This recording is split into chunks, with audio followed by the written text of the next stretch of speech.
मी बघितलंय लहानपणापासून की जे खूप ह्यूज आणि पैलवानकी करणारे वगैरे असे असतात ना, हे खूप साधे आणि शांत असतात. हंबल नाही, शांतच असतात. शांत असतं. कारण त्यांना माहिती असतं की ते जर चिडले तर काय होऊ शकतं.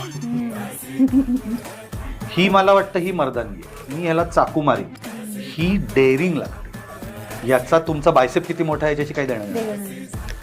ही नोज की जर मी याला मारलं तर याचं काय होईल, त्याला माहिती नसतं. त्यामुळे तू बघते सगळे शांत शांत असतात. बरोबर.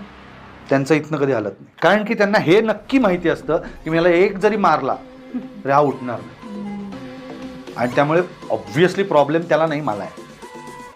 कारण की गुन्हा माझ्याकडनं घडणार म्हणून गप्पा. आणि म्हणून म्हणतो की ही मर्दानगी आहे की मला काही दाखवायची गरज नाही.